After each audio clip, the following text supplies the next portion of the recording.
नहीं, फिर से बताइए क्या बोल रहे हैं कि कांग्रेस जब से ब्राह्मण कांग्रेस छोड़ा, अच्छा, तब उसके बाद जब भाजपा को पकड़ा तो भाजपा के साथ लगा हुआ निष्ठा। इसको म्यूट करवा सकते हैं क्या?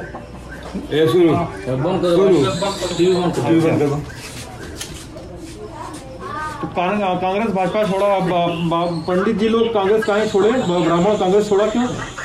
कांग्रेस इसलिए छोड़ दिया कि मान लीजिए कि 1990 में जो है, जो अयोध्या में गोली चली, कार सेवा गोली कांड, कार सेवकों पर जो गोली चली जी, तो बोफोर्स के नाम पर जो है लोग कांग्रेस का विरोध कर दिए, कांग्रेस हार गई 89 के चुनाव में जी। लेकिन 90 में जो है भाजपा कल्याण सिंह की समर्थन से, आडवाणी के समर्थन से मुलायम की सरकार बनी। गोली चल गई, भाजपा ने समर्थन तो वापस लिया नहीं जब तक आडवाणी जी गिरफ्तार नहीं हो गए। लेकिन वीर बहादुर ये जो है अर्जुन सिंह, शरद पवार सरीखे नेता, सीताराम केसरी सरीखे नेता जो है राजीव गांधी के पीछे पड़ करके मुलायम को समर्थन दिलवा दिया। इसके बाद से यहाँ का ब्राह्मण जो है कांग्रेस के अगेंस्ट हो गया। यह तो जो है हिंदुओं पर ही गोली चलाने वालों के साथ चले गए। अच्छा, उसके बाद से कांग्रेस जो है यूपी से समाप्त हो गई। अच्छा, मेन कारण यह है ब्राह्मणों का हटना। जब ब्राह्मण हट गया तो मुसलमान हट गया, ब्राह्मण के मुसलमान भी हट गया। इसलिए कि मुसलमान जो है जब आएगा कोई ब्राह्मण नेतृत्व तो ब्राह्मण के साथ रहता है। अच्छा, और जब इन्होंने छोड़ दिया, वीर बहादुर मुख्यमंत्री हो गए या कोई और नेता हो गया, तो फिर मुसलमान जो है इनके साथ जो है आया नहीं। और जब ये तीनों हट गए, 2 हट गए, फिर बाद में दलित भी जो है चला गया जो है काशीराम के साथ, जिसकी नेता मायावती हो गई। और ब्राह्मण जो है भाजपा के साथ चला गया। तो एनडी तिवारी मतलब आखिरी बार जो है ब्राह्मणों के आखिरी जो है एनडी तिवारी रहे। अभी ब्राह्मणों की क्या स्थिति, मतलब ये क्या नाम है? सिरसिया दीक्षित। अच्छा, दीक्षित है ज्यादा? क्यों? ज्यादातर से नहीं, 80% दीक्षित है। उसके बाद 5% सारे लोग हैं। 80% में दीक्षित है और बाकी में अन्य मुस्लिम और हिंदू जो है हरिजन नहीं है हमारे गांव में। मुस्लिम और दलित नहीं है, बाकी नहीं। दलित में जो है अनुसूचित में जैसे धोबी है हमारे वहाँ। अच्छा, यानी दलित में मान लीजिए धोबी भी आते हैं, तो दलित में धोबी है हमारे वहाँ। अच्छा, हरिजन नहीं है, दलित नहीं है, मतलब हाँ, ठीक है, समझ गया मैं आपकी बात। ठीक, हमारे वहाँ जैसे हरिजन वो है। मैं समझ गया आपकी बात। हरिजन नहीं है, बाकी 5% सारी बिरादरी है हिंदुओं में। ये किस विधानसभा में आता है? विधानसभा जो है पड़रौना में ही आता है। बॉर्डर पर हम लोग हैं। अच्छा, क्या लगता है बॉर्डर के बगल में? बिशनपुरा के बगल में जो है रामकोला, जो हमारे ही बगल में थोड़ी दूर पे रामकोला आ जाएगा। अच्छा, 3 किलोमीटर पे रामकोला आ जाएगा। अच्छा, है ना, तो हम लोग बॉर्डर पर ही। अभी क्या स्थिति लग रही है यूपी इधर में आप लोग को? कुशीनगर के हिसाब से बात करिए। अभी जो है कोई विकल्प तो है नहीं ब्राह्मणों के पास। क्या विकल्प कह रही है? नहीं, जैसे जो है मान लीजिए कि ब्राह्मण कांग्रेस के साथ अगर वापस आता है तो कैसे लौटेगा? जब सलमान खुर्शीद जैसा आदमी जो है यूपी के चुनाव पर जब प्रियंका कांग्रेस को मजबूती देने का काम कर रही है, तो सलमान खुर्शीद किताब छाप रहा है। हिंदुत्व को जो है वो ISIS या अलकायदा से उसका तुलना कर रहा है, हमाम से तुलना कर रहा है, हमास। तो किससे जो है ब्राह्मण जो है कैसे लौट जाए किसी दल के पास? ठीक है, मान लीजिए कांग्रेस नहीं और दूसरे दल तो वही है। मान लीजिए अभी अखिलेश यादव आएंगे, फिर वर्चस्व बढ़ेगा। आएंगे पक्का है? नहीं, अगर आएंगे। अच्छा, अगर आएंगे तो फिर वही स्थिति आएगी जो 2017 के पहले थी।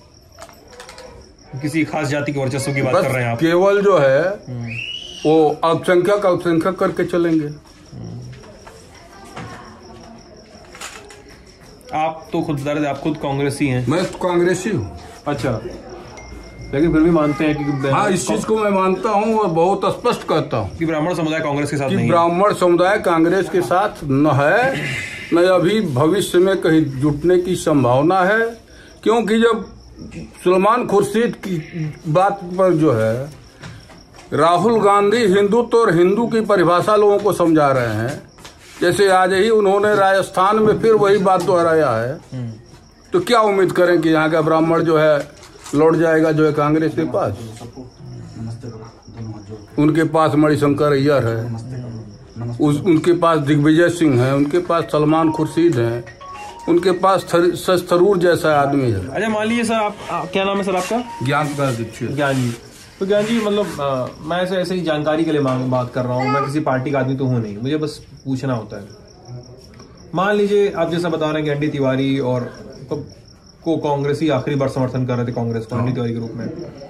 मान लीजिए कैसी एनडी तिवारी के रूप में नहीं, कांग्रेस को, कांग्रेस को। ठीक है, इसलिए कि कांग्रेस के जब तक राजीव गांधी थे तब तक जो है ब्राह्मणों की कदर थी, जो है राजीव गांधी के साथ, राजीव गांधी के पीरियड तक।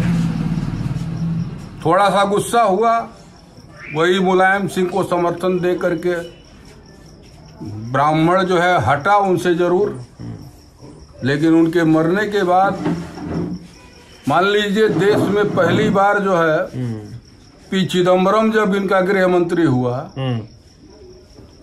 तो भगवा आतंकवाद और हिंदू आतंकवाद का नारा दिया। आप कांग्रेस को वोट देते हैं, लेकिन कांग्रेस से ही सबसे ज्यादा दिक्कत है आपको। अच्छा, तो यह बताइए कि जो सत्य है को हमको सत्य जो है सत्य कहा जाता है, हमको और बहुत सत्य कहने लायक छोड़ा नहीं जाता। हमको बहुत कष्ट है कि जिस इंदिरा ने मांगते भी थे उस समय, जिस इंदिरा ने, जिस नेहरू ने, जिस राजीव गांधी ने जो है हिंदुत्व के लिए कुछ भी नहीं छोड़ा है, आज सभी लोग कह रहे हैं, मोदी कह रहे हैं, योगी कह रहे हैं, सभी लोग कह रहे हैं कि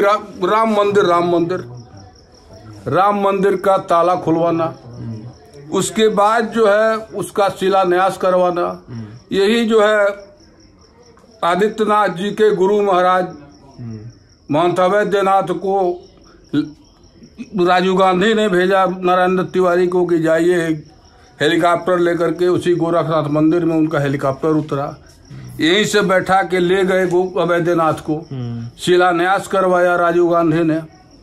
2 मंत्री लगा दिया, बूटा सिंह को सुरक्षा की जिम्मेदारी थी, नरसिम्हा राव को साधु संतों और अन्य लोगों से वार्ता करके जो है कि कहीं अवरोध न उत्पन्न होने पाए मंदिर का।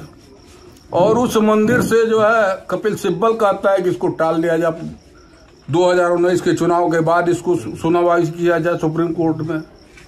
उनका कहने का मतलब होगा कि भाई से चुनाव ना हो। नहीं, चुनाव बीजेपी नहीं, उनका मेरे ख्याल से मतलब मैं कांग्रेस का प्रवक्ता बिल्कुल नहीं, वो कांग्रेस के जो है नेता हैं, वो उनके वकील हैं, तो उनको यह बात नहीं कहना चाहिए। इससे जो है आक्रोश फैला जो है। अच्छा, ठीक है, अभी हम कुशीनगर में है, कुशीनगर गोरखपुर से बहुत दूर नहीं है और महाराजगंज से भी बहुत दूर नहीं है, तो और इन 2 इलाकों में ब्राह्मणों के 2 बड़े नेता है। मतलब मैं इस इलाके में ये बात कर रहा हूँ, मैं अपने कैमरे पे भी ये कह रहा हूँ कि ये बात इसलिए जरूरी है कि यूपी की राजनीति में जातियों की बात होती ही है।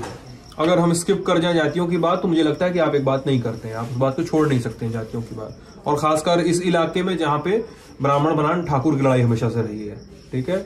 शाही जी की लड़ाई ले लीजिए, अभी जो मठ की और हाथे की लड़ाई चलती है, उस हिसाब से वोट डिसाइड होता है। आपके गोरखपुर के 2 बड़े नेता हैं, एक हैं अमर मणि त्रिपाठी जो जेल में है, उनके बेटे अमर मणि त्रिपाठी, और एक हैं तिवारी हाथा, हरिशंकर तिवारी, उनके बेटे कुशल तिवारी और विनय शंकर तिवारी। ये 2 बड़े, अभी विनय शंकर तिवारी ये लोग ज्वाइन कर लिया इन्होंने, सपा ज्वाइन कर लिया। ब्राह्मण वोटों पे इन लोग का कितना इम्पैक्ट है, सही से बताइए। आप भी बताइएगा, आप लोग बताइएगा। ऐसा है, मैं आपसे कहा ना कि पहले या आज तक सम्मान देखता था ब्राह्मण, आज टोटल ब्राह्मण जो है हिंदुत्व का एजेंडा पकड़े हुए है, हिंदुत्व का जो है उसका मेन मुद्दा है। तो तिवारी जी 10% 15% जरूर जो है डिस्टर्ब कर सकते हैं, लेकिन इसका बहुतायत में कहीं कोई असर नहीं। आसपास की विधानसभाओं पे कहीं नहीं पड़ेगा। क्या बोल रहे बाबू जी आप? ज्यादा नहीं पड़े उनकी ज्यादा नहीं पड़ी? ना ना। क्या नाम है आपका? सत्यव्रत कुमार शुक्ला। सत्यव्रत जी। तो उन लोगों ने तो बड़ा कहा जाला कि ये लोग बहुत बड़ा नेता बनने। अरे तेने कुछ करे लो तुम न का केले बोले न क्षेत्रीय नेता तो हल ना है। देखिए नेता गोरखपुर में जोन कोई लोग है देहात खाली का केले। ब्राह्मणों के नेता कमलापति थे। कमलापति के जाने के बाद कोई ब्राह्मणों का नेता रहा नहीं। उनका बेटा उनका पोता परपोता चल गई। उनके परपोता उस लायक रहे ही नहीं कि जो कमलापति या लोकपति जी की बनारस वाले कमलापति लोकपति का आप बात करते हो आप की जो है उसकी जो है क्या नाम है ये धरोहर को ये सजो सके। कांग्रेस के लोग बोले संग तिवारी जी के लोग हो गए। कांग्रेस के जगह लोग बोलेंगे तिवारी जी के लोग हो गए। गोरखपुर से देख ही रहे हैं।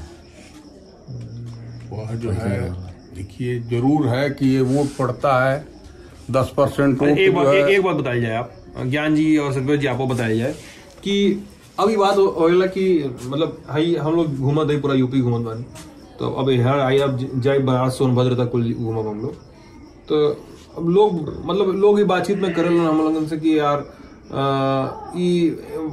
बावन लोग बड़ा डिस्टर्ब बाने ई सरकार में, ई योगी का सरकार में ई बात होला इनमें कितना सच्चाई बात है। देखिए जाना चाहते हैं। देखिए ये सब सही है कि जो है लोग प्रताड़ित हैं इस सरकार में। हाँ लेकिन उसके बावजूद भी जो है जो जाएगा तो कहाँ जाएगा। हिंदुत्व का मुद्दा यही है कि जाए तो कहाँ जाए। सही बात। विकल्प का अभाव है। अभी कैमरा ना शुरू भरल तब आप कहल कि हिंदुत्व का ठेकेदार है बावन अपने को समझे लें। हाँ सही वही बात मैं आज भी बोल रहा हूँ। ठेकेदार हाँ कि ये हिंदुत्व का जो है ये अपने भविष्य के विषय में अपने बच्चों के भविष्य के विषय में ये नहीं समझ रहे हैं कि मैं क्या होने जा रहा है क्या हो रहा है।